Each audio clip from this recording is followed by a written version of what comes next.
There was hard work. Work people couldn't see. The foundation was laid. People in this organization taking risks. And now it's all coming together at once. And I think this is really the challenge for us. Because I think, just as at JP Morgan we were pepper spray, that the other side is not going to sit back and say, oh, well, there's a people's movement now, I ought to get out of the way. Does anybody believe they're going to do that? No.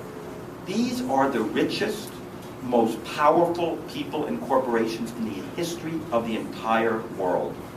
We did a march on Park Avenue on Tuesday, sorry. I feel like that guy from some kind of TV show where a different city every day. We marched up Park Avenue, did the March on the Billionaires in New York the other day. I got to tell you, it was the weirdest experience of my life. Who here has ever begged to get a reporter at your event? Let's see a show of hand. Who's ever done a spectacular event, done a brilliant speech, and had no press show up? So this was my first experience, what I can only describe as a press orgy. There were 200 reporters there, literally. The police didn't worry about us being in the street because the reporters were there. But anyway, we went to each billionaire's house. It was amazing to think about. One guy that made $5 billion in 1 year, John Paulson. We went home to home. You know, these are giant apartment buildings. Nobody should think they were worried about anything.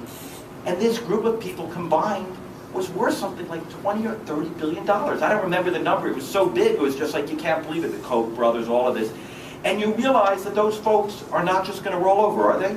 No. So what I want to throw out to you is, I think what we need to do now, let me just tell you a story first. What do you do when you're 18 years old in most families? What's the most important thing you should do when you turn 18? Oh, and what's the second most important thing you should do? Buy a pack of smokes, okay. The third most important, so in my family we have a different tradition. Drive your parents crazy, you started at 12. In my family, when you turn 18, you get arrested. No, seriously, in a non-violent way, that's sort of your rite of passage, and you show you're ready to stand for justice. So my oldest son, when he was 18, we had a big janitors thing, you may sure remember, in Washington, D.C., and we've been trying to organize the janitors forever, and there's a guy named Oliver Carr, he owned the city, he didn't pay any taxes, the city was broke, so we thought we'd try to get a little attention, so we parked school buses across the bridges coming into Washington and set up classrooms, and shut down Congress and the Supreme Court by accident. We didn't quite understand the implication of blocking the bridges, and my son got arrested. That was his 18th birthday, he and lots of people got arrested, and it was an incredible event. The Republicans who believe in states' rights immediately made it a felony to block a bridge in Washington. But the most marvelous thing that happened is the next day my youngest son was in school. Do you have circle time here where you sort of talk about your day in school? And the teacher says, does anybody have anything interesting to say about their day? And my son says, oh yeah, my brother went to jail. And the teacher says, that's okay. These things happen. It will be okay. And my son said, this kindergarten, we were so proud. He looks at him and says, what? And he says, because my brother's just like that man we were just studying. That man who was a doctor and a king at the same time. And that's a true story. Some of my stories aren't true. So the thing I'm getting to, and I'm going to sort of lead to the end here, is that I think we're at a moment in history. We often talk about the civil rights movement. We talk about the social explosions of the 30s.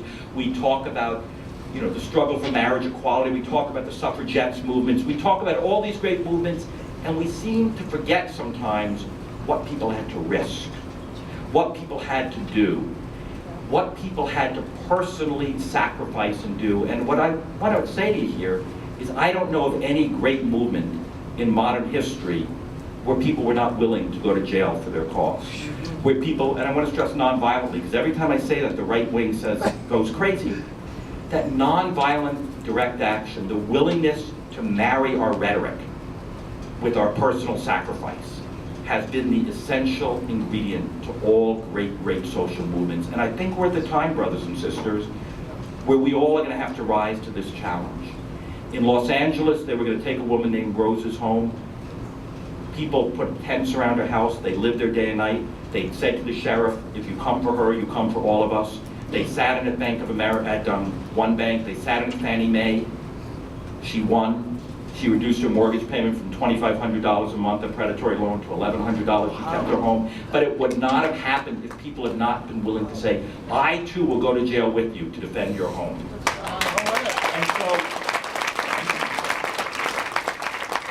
the challenge I want to put before you is GRO, and everybody's done extraordinary work, but we are at a moment where we can transform the world. We're at a moment where we can change history. We're at a moment where we can go tip the scale back towards justice. We're at a moment where we can say the richest and most powerful people, all of us not matter, not just you.